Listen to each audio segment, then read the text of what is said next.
No subestimes este hombre. ¿Creías que un simple vendedor de champán podía cambiar la historia? La élite nazi lo ocultó. Ribbentrop pasó de lujo y fiestas a diseñar genocidios que mataron millones. Hoy, te muestro el sistema que lo convirtió en arquitecto del horror, y cómo su ejecución se transformó en uno de los desastres más recordados de Nuremberg. 16 de octubre de 1946, prisión de Nuremberg, Alemania. El aire estaba cargado de tensión mientras Joachim von Ribbentrop avanzaba hacia el cadalso, el lugar que pondría fin a su existencia. Este hombre, que en su momento fuera ministro de Relaciones Exteriores de Hitler, no solo ayudó a planear la Segunda Guerra Mundial, sino que participó activamente en la maquinaria del Holocausto. Hoy, Ribbentrop sería el primer nazi condenado en Nuremberg en ser ahorcado, un simple vendedor de champán convertido en una de las caras más visibles del mal absoluto. ¿Qué palabras pronunciaría antes de morir y cómo terminó su ejecución convirtiéndose en un desastre histórico que muchos aún recuerdan? Manténgase hasta el final y descubrirá cada detalle de este último acto. Antes de sumergirnos en esos instantes finales, retrocedamos al origen de von Ribbentrop, al momento en que su camino comenzó a tomar forma. Joachim nació en abril de 1893, en el corazón del Reino de Prusia, cuando el Imperio alemán todavía respiraba bajo el mandato del Kaiser Guillermo II. Desde joven, su carácter ya levantaba sospechas. Profesores lo describían como vanidoso, pretencioso y, sobre todo, incapaz de escuchar consejos. Un retrato cruel que lo seguiría hasta sus últimos días. La familia Ribbentrop tampoco atravesaba tiempos fáciles.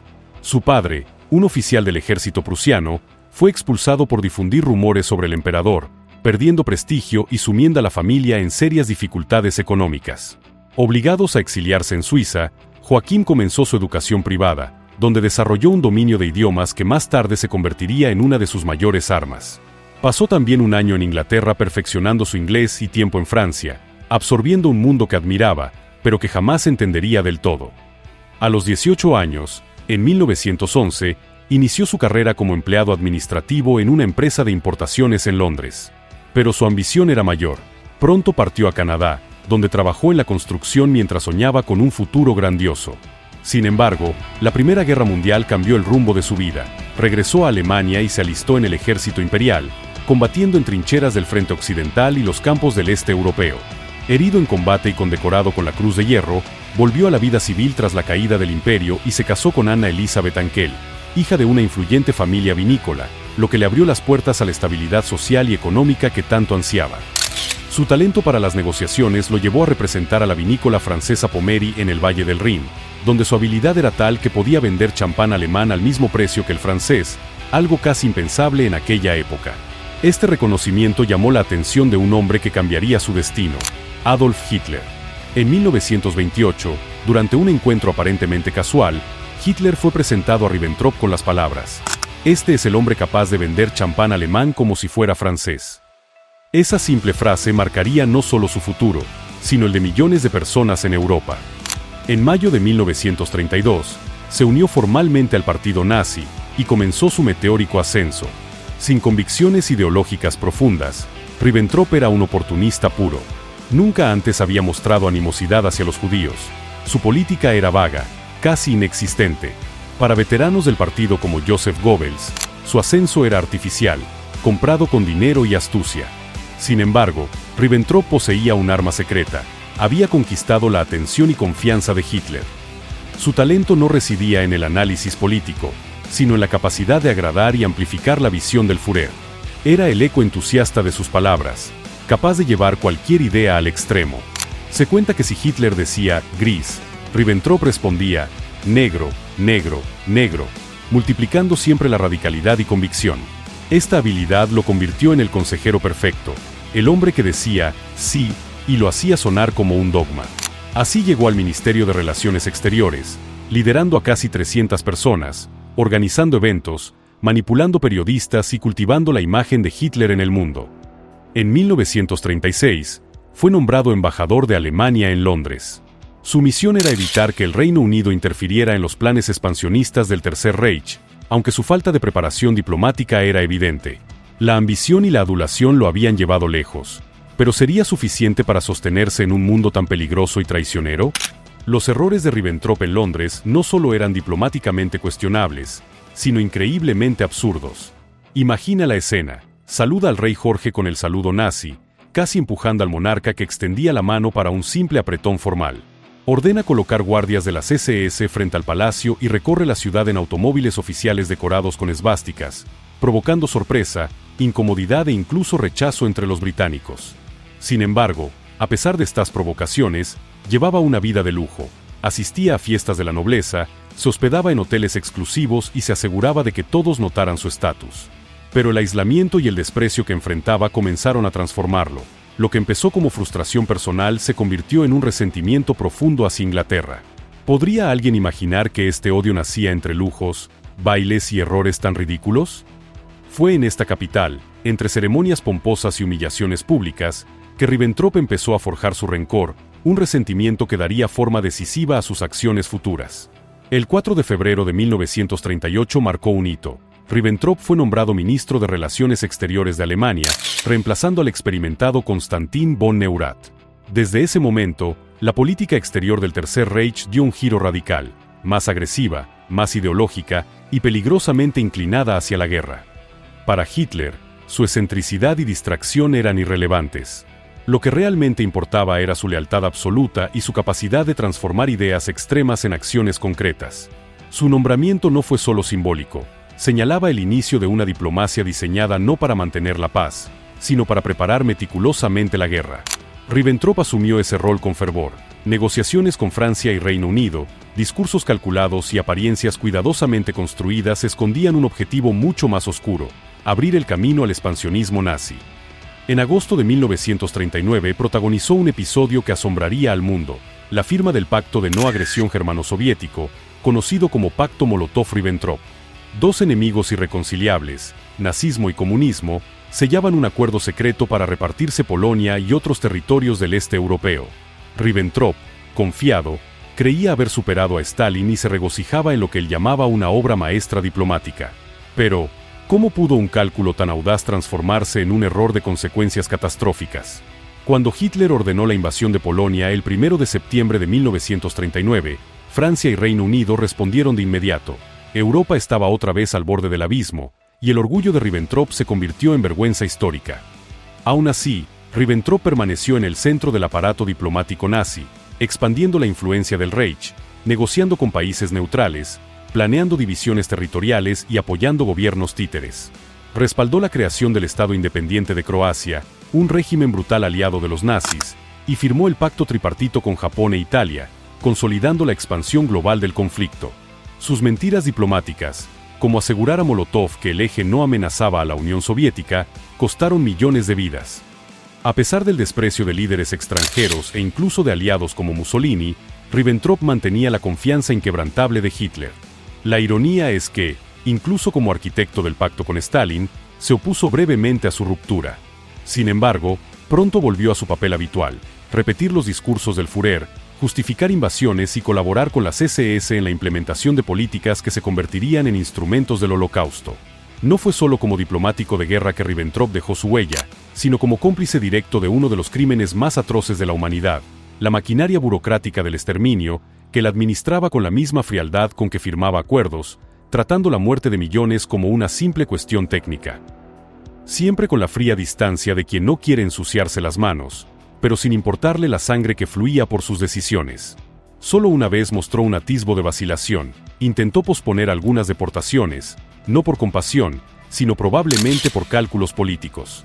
Sin embargo, aquel gesto aislado fue apenas una sombra frente al torrente de crueldad que vendría después. En abril de 1943, durante una reunión con Miklós Horthy, el regente de Hungría, Ribbentrop dejó atrás cualquier máscara diplomática. Con frialdad escalofriante, intentó convencer a Horthy de deportar a toda la población judía húngara hacia los campos de exterminio. Fue allí, en ese encuentro, donde pronunció sin titubeos la frase que sellaría su destino histórico: los judíos deben ser exterminados o llevados a campos de concentración. No hay otra posibilidad. No había dudas, no había excusas. En ese momento, el diplomático se convirtió en cómplice directo de un genocidio sin precedentes. Incluso mientras la guerra se intensificaba, Ribbentrop continuó como embajador de la máquina de muerte nazi. En reuniones con líderes de estados títeres y territorios ocupados, presionaba para acelerar deportaciones, convirtiéndose en el mensajero de un exterminio disfrazado de diplomacia. Pero hacia 1944, su influencia comenzó a desmoronarse. La marea de la guerra había cambiado. El avance aliado y soviético aislaba cada vez más a Alemania, y la diplomacia internacional dejaba de existir. Los países neutrales ya no tenían nada que ofrecer, ni acuerdos por negociar. Ribbentrop, el eco de un régimen que parecía indestructible, ahora contemplaba impotente cómo se derrumbaba todo a su alrededor. Incluso Hitler, antaño fascinado por su presencia, empezó a evitarlo, mostrando aburrimiento y desdén. Mientras tanto, los conflictos internos aumentaban.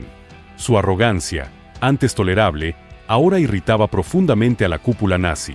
Cuando en julio de 1944 un grupo de oficiales intentó asesinar a Hitler con una bomba en la guarida del Lobo, Ribbentrop quedó bajo sospecha. Nada sabía del complot, pero una vez que Hitler sobrevivió, se apresuró a demostrar su lealtad, colaborando con las SS para identificar y castigar a los conspiradores. Los arrestos, torturas y ejecuciones que siguieron lo marcaron como un oportunista desesperado, dispuesto a cualquier cosa por permanecer relevante. Fue en este contexto que Hermann Göring, furioso ante su oportunismo, lo insultó públicamente: «Usted no es más que un sucio vendedor de champaña». Aunque dicho con ira, la frase resumía la percepción de muchos dentro del régimen. Ribbentrop era una revista, un adulador que había escalado hasta el poder usando el partido como trampolín, pero que ahora, con el Reich en llamas, se aferraba inútilmente a cualquier vestigio de autoridad. Y aún quedaba lo peor: la ruina definitiva se aproximaba. Con la batalla de Berlín y el implacable avance del Ejército Rojo, el Tercer Reich, que Hitler juró duraría 1000 años, llegaba a su fin tras 12 años de violencia y delirios de grandeza. Ante la derrota inevitable, Hitler eligió el final que más temía: el suicidio, el 30 de abril de 1945, dejando a su imperio colapsado y a sus seguidores desorientados. Entre ellos, Ribbentrop luchaba por mantener alguna relevancia. Con el suicidio del Führer, se estableció un gobierno provisional bajo Karl Donitz. Ribbentrop intentó un lugar en el nuevo gabinete, pero fue rechazado sin contemplaciones. Ni siquiera en los últimos estertores del régimen había sitio para el antiguo vendedor de champán. Su tiempo había terminado. Apenas días antes, había asistido al último cumpleaños de Hitler, un encuentro sombrío de rostros derrotados, y pocos días después, su solicitud de audiencia fue negada con brutal indiferencia: «Tengo cosas más importantes que hacer». Años de adulación y fanatismo habían quedado reducidos a nada. Desesperado, adoptó el nombre falso de Reise y se escondió en Hamburgo, esperando evadir a los aliados. Pero ya era demasiado tarde.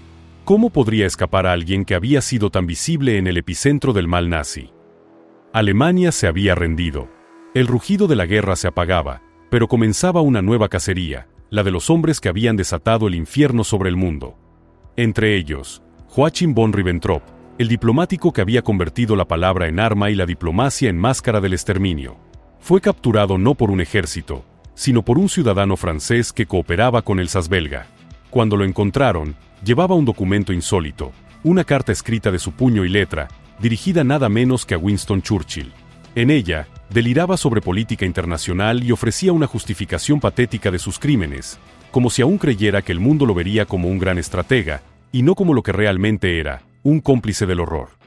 Tras la guerra, los principales jerarcas del Tercer Reich fueron llevados ante el mundo en un evento sin precedentes: los juicios de Nuremberg. En ese tribunal, la historia entera parecía contener el aliento.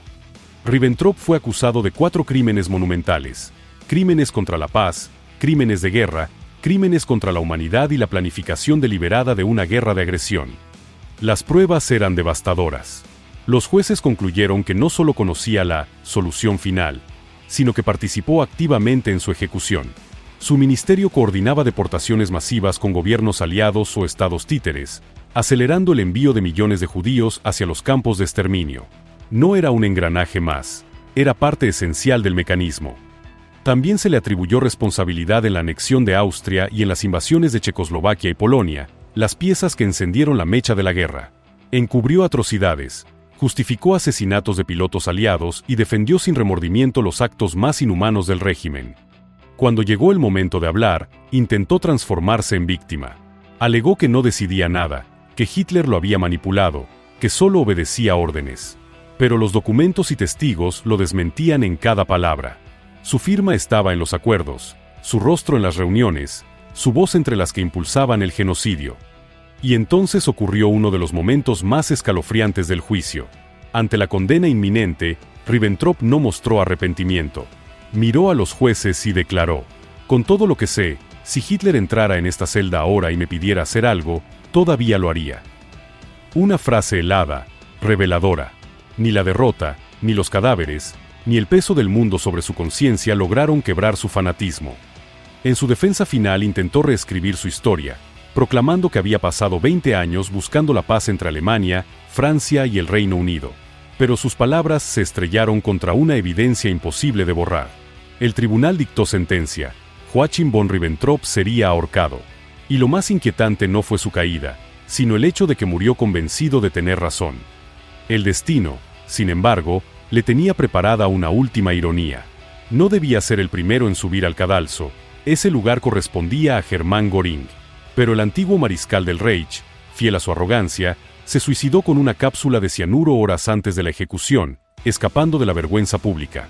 Así, el verdugo tuvo un nuevo primer nombre en la lista: Ribbentrop. El ejecutor designado fue John C. Woods, un verdugo estadounidense cuya reputación estaba más marcada por la torpeza que por la precisión. La horca era una improvisación peligrosa, cálculos mal hechos, una trampilla demasiado pequeña, cuerdas tensadas sin la exactitud requerida. Lo que debía haber sido un final rápido y definitivo se transformaba en una maquinaria propensa, un escenario donde la muerte podía convertirse en un espectáculo de horror prolongado. A la 1:11 de la madrugada del 16 de octubre de 1946, Joachim von Ribbentrop fue conducido al gimnasio de la prisión de Nuremberg, transformado en cámara de ejecución. 3 soldados le escoltaban, 2 sostenían sus brazos con firmeza, mientras el tercero le retiraba las esposas y aseguraba sus muñecas con una correa de cuero, una precaución añadida tras el suicidio de Hermann Göring. Cada movimiento estaba cargado de formalidad y tensión, como si la atmósfera misma contuviera el aliento de todos los presentes. Ribbentrop avanzó con paso firme, sin un titubeo, sin un atisbo de miedo visible. Cuando le preguntaron su nombre, vaciló apenas un instante, y luego respondió con voz alta, clara y casi desafiante: Joachim von Ribbentrop. Subió los 13 escalones de la horca, 13, como un presagio funesto, y se plantó frente a la concurrencia con la misma arrogancia que lo había acompañado durante toda su vida. Su mirada, fría y calculadora, parecía desafiar incluso al destino. Le ofrecieron la oportunidad de pronunciar sus últimas palabras. Con voz firme y medida respondió: Dios proteja a Alemania. Dios tenga piedad de mi alma. Mi último deseo es que Alemania recupere su unidad y que haya paz entre Oriente y Occidente. Se volvió entonces hacia el capellán y susurró, con un dejo de misterio y familiaridad: Nos veremos nuevamente. El verdugo colocó la capucha negra sobre su cabeza, y la soga descendió cuidadosamente sobre su cuello. Un silencio absoluto en hija parecía extender el tiempo. Todo estaba listo para un acto que debería haber durado segundos, pero pocos sospechaban que lo que estaba a punto de ocurrir cambiaría para siempre la percepción de aquella ejecución. Y entonces, segundos después de que la trampilla se abriera bajo sus pies, ocurrió algo que nadie había anticipado, un fallo que convertiría aquella muerte en un horror prolongado, una tragedia marcada por la incompetencia del verdugo y la fría inevitabilidad del destino. Ribbentrop cayó, y lo que debía haber sido un instante final se transformó en un suplicio que retumbaría en la memoria de todos los presentes, grabando su nombre en la historia como uno de las ejecuciones más desastrosas jamás registradas. El verdugo accionó la palanca y Joachim von Ribbentrop cayó en el vacío que se abrió bajo sus pies, un descenso que debería haber sido breve y definitivo. Pero nada salió como estaba previsto. Un error en la medición de la caída impidió que su columna cervical se rompiera. En lugar de sucumbir al instante, su cuerpo quedó atrapado en un lento y despiadado estrangulamiento. Desde detrás de la cortina que ocultaba la parte inferior del cadalso, se escuchaban gemidos ahogados, entrecortados, casi animales, mezclados con el crujido ominoso de la cuerda tensándose y el golpe seco de su cuerpo retorciéndose contra el aire. Cada estremecimiento era un recordatorio de su desesperación, de la vida que se aferraba a él con una obstinación brutal. La respiración de Ribbentrop se hacía cada vez más jadeante, un sonido asfixiante que parecía llenar la sala y perforar los oídos de los presentes. El silencio de los testigos era casi insoportable. Nadie osaba apartar la mirada, nadie podía apartarla. La escena era un espectáculo grotesco, la justicia, en su forma más cruda, mezclada con la incompetencia humana, convertida en un ritual de dolor prolongado. Los minutos parecían horas. cada segundo un estiramiento infinito de agonía que nadie podía acortar ni consolar. 14 minutos de horror que nadie podría borrar de la memoria. El aire estaba cargado, denso, casi sólido, impregnado del miedo y la repulsión de los espectadores, del hedor metálico de la sangre y del sudor mezclados. Cada uno sentía, sin querer, la cercanía de la muerte. El cuerpo de Ribbentrop se debatía, convulsionaba, como si cada fibra de su ser intentara resistirse a la inexorable gravedad y al destino que él mismo había forjado en vida. Se puede imaginar realmente el horror de ver cómo la vida se escapa centímetro a centímetro, atrapada en un cuerpo que no cede, mientras los ojos ajenos observan, impotentes, sabiendo que no hay nada que puedan hacer para acortar la agonía. Al final, cuando el silencio se impuso de nuevo y los temblores cesaron, quedó un vacío aún más pesado que la muerte misma. No solo era el cuerpo lo que se extinguía, sino la certeza de los presentes de que habían sido testigos de algo inhumano, un castigo que superaba con creces cualquier expectativa de justicia. Cuando finalmente terminó, el cuerpo colgado de Joachim von Ribbentrop quedó suspendido en el aire, un recordatorio brutal de un hombre que había vivido para el poder, que había servido a la tiranía y que murió por la monstruosidad que él mismo ayudó a construir. La escena era sobrecogedora, la inercia de su cuerpo colgante, la rigidez de sus músculos, el silencio mortal que lo rodeaba, todo hablaba de la caída de alguien que alguna vez creyó estar por encima de la historia. Pero la historia de Ribbentrop comenzó de manera sorprendentemente mundana. Era un simple vendedor de champaña, un hombre común con un olfato extraordinario para los negocios y un oportunismo implacable. Sus habilidades de persuasión y su ingenio le abrieron puertas que muchos ni siquiera podían imaginar. En cuestión de años, ese comerciante de burbujas se convirtió en un confidente de Adolf Hitler, escalando hasta ocupar un puesto central en la maquinaria del Tercer Reich. Su ascenso parecía casi fantástico, una fábula de ambición y astucia, pero detrás de esa fachada de habilidad social y diplomática, Ribbentrop mostraba un lado oscuro que pocos podían sospechar. No era un adulador vacío ni un subordinado pasivo. Aunque en raras ocasiones mostró vacilación ante ciertos dilemas, su participación en la brutalidad nazi fue profunda y decisiva. Amplificó las ideas extremas del Führer, traduciéndolas en políticas concretas, en acciones que se cobraron vidas por toda Europa. Su firma estaba en tratados que despojaron a pueblos enteros de su dignidad, su voz en decisiones que condenaron a millones a sufrimiento y muerte. Ribbentrop no solo acompañó la tiranía, la construyó, la sostuvo y la llevó a su máxima expresión. Al concluir la Segunda Guerra Mundial, quedó absolutamente claro que Joachim von Ribbentrop no era simplemente un engranaje más dentro de la maquinaria nazi. Su papel trascendía la mera complicidad. Fue un actor central en la planificación y ejecución de una guerra que arrasó continentes, provocando la muerte de más de 50 millones de personas.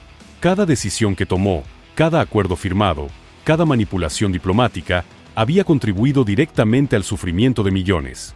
Su caída, marcada por una ejecución trágicamente imperfecta y una agonía prolongada que nadie pudo ignorar, se convirtió en un acto tardío de justicia, un recordatorio brutal de que, aunque el castigo llegara con retraso, el mundo finalmente había sido testigo de la caída de uno de los arquitectos del mal absoluto.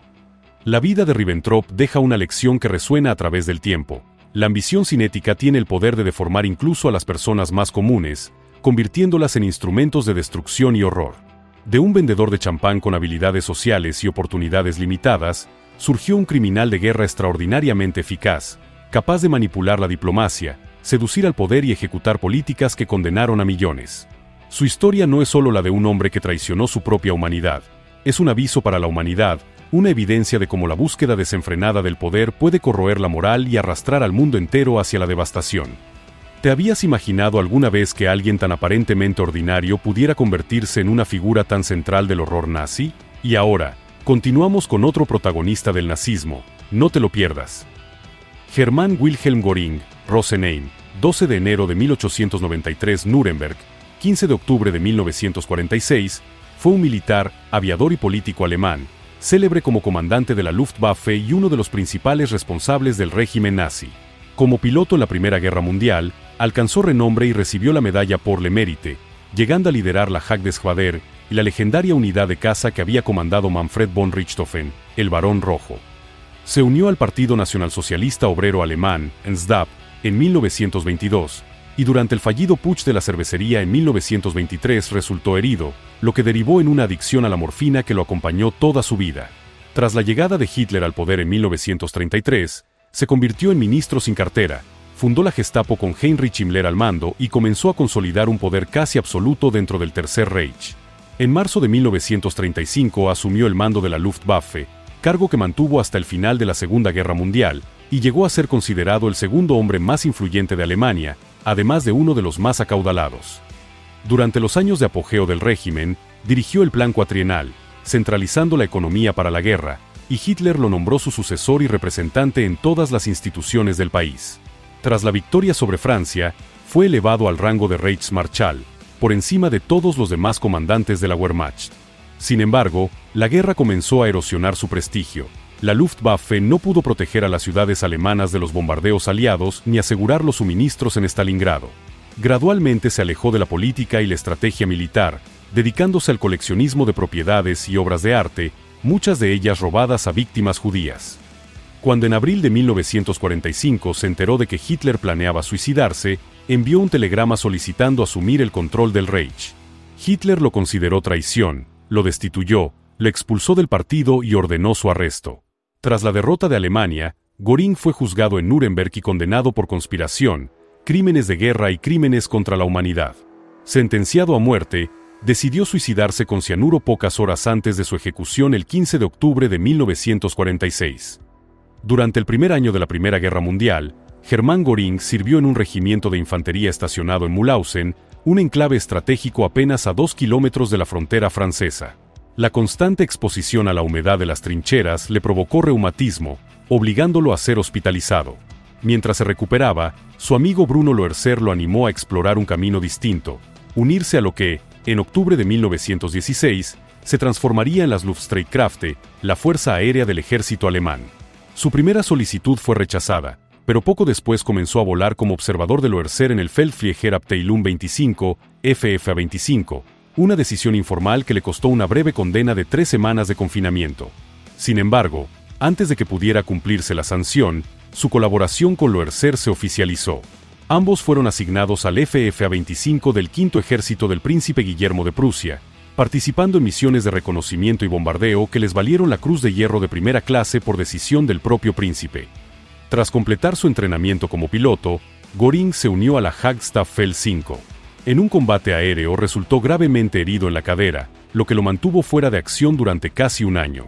En febrero de 1917 fue transferido a la Hagstaffel 26, bajo el mando de Loerzer, donde rápidamente comenzó a acumular victorias aéreas. En mayo del mismo año, asumió el mando de la Hagstaffel 27, continuando su racha de éxitos. Su carrera militar se vio coronada con múltiples condecoraciones. Además de las cruces de hierro de primera y segunda clase, recibió la Orden del León de Saringen con espadas, la Orden de Federico, la Orden de Hohenzollern con espadas de tercera clase y, finalmente, en mayo de 1918, la prestigiosa Pour le Mérite. Según Hermann Deichmann, Göring presionó a Loerzer para asegurar esta distinción. Al terminar la guerra, registraba 22 victorias, aunque estudios posteriores confirmaron que 17 eran ciertas o muy probables, mientras que el resto era dudoso o posible. El 7 de julio de 1918, tras la muerte de Wilhelm Reinhard, sucesor del legendario Barón Rojo, Göring fue nombrado comandante del famoso Circo Volador, la Jagdgeschwaderie. Su arrogancia generó fricciones con sus pilotos, y en los últimos días del conflicto recibió órdenes de retirar su escuadrón primero a Tellancourt y luego a Darmstadt. Se le ordenó entregar sus aviones a los aliados, pero se negó, y muchos de sus hombres estrellaron intencionalmente sus aviones para evitar que cayeran en manos enemigas. Como muchos veteranos, abrazó la narrativa de la puñalada por la espalda, convencido de que Alemania no había perdido la guerra, sino que había sido traicionada por políticos, judíos y republicanos que derrocaron la monarquía. Tras la guerra, Göring continuó ligado a la aviación. Recorrió Alemania ofreciendo espectáculos aéreos, trabajó brevemente en Fokker y luego vivió en Dinamarca y Suecia, donde se unió a Svensk Lufttrafik realizando vuelos privados. Fue contratado por el conde Erich von Rosen para vuelos personales, y fue allí donde probablemente vio por primera vez la esvástica, símbolo familiar del conde, y conoció a su futura esposa, Karin von Kantzow. A pesar de que ella era mayor y tenía un hijo, ambos se enamoraron y se casaron el 3 de febrero de 1922. Su primer hogar conjunto fue un pabellón de caza en los Alpes bávaros, y más tarde se mudaron a Obermenzing, un suburbio de Múnich, tras su ingreso al NSDAP. Göring se afilió al Partido Nacionalsocialista Obrero Alemán en 1922, tras escuchar un discurso de Hitler, y rápidamente ascendió a Obersturmführer, liderando las Sturmabteilungen. Karin se convirtió en anfitriona de reuniones de alto nivel con Hitler y otros líderes nazis. Durante el fallido putsch de la cervecería en 1923, fue herido de bala y rescatado por Karin, lo que marcó el inicio de su adicción a la morfina. La familia, en precarias condiciones económicas, se refugió en Austria e Italia mientras Göring recibía tratamiento psiquiátrico. Tras una amnistía en 1927, regresó a Alemania y continuó trabajando en la aviación, mientras Hitler consolidaba su liderazgo en el partido. Durante los años 30, Göring se convirtió en una figura clave del NSDAP. Fue elegido representante de Baviera y, gracias al crecimiento del partido, asumió la presidencia del Reichstag. Tras el incendio del Reichstag en 1933, fue uno de los primeros en llegar y promovió la represión contra los comunistas, ordenando arrestos masivos y exigiendo fusilamientos. Su vida personal también avanzó. En 1935 se casó con la actriz Emmy Sonnemann en una ceremonia fastuosa en Berlín, con Hitler como padrino, y en 1938 nació su hija, Eda. Cuando Adolf Hitler ascendió al poder como canciller de Alemania en enero de 1933, Hermann Göring obtuvo varios cargos clave. Fue nombrado ministro sin cartera, ministro del Interior de Prusia y comisionado de aviación del Reich. Por su parte, Wilhelm Frick asumió el Ministerio del Interior del Reich. Frick, junto a Heinrich Himmler, jefe de las SS, buscaba consolidar una única fuerza policial para toda Alemania. No obstante, Göring, decidido a mantener su influencia, estableció el 30 de noviembre de 1933 una policía propia para Prusia, al mando de Rudolf Diels, a la que llamó Gestapo, Policía Secreta del Estado. Más tarde, al considerar que Diels carecía de la crueldad necesaria para utilizar esa institución con eficacia, Göring transfirió su control a Himmler el 20 de abril de 1934. Para entonces, las SA, las tropas de asalto del partido nazi, ya superaban los 2 millones de miembros. Con el tiempo, Hitler comenzó a temer que el líder de las SA, Ernst Röhm, planeaba una insurrección. Ante esa sospecha, Göring, Himmler y Reinhard Heydrich conspiraron para eliminar a las SA utilizando a la Gestapo y las SS.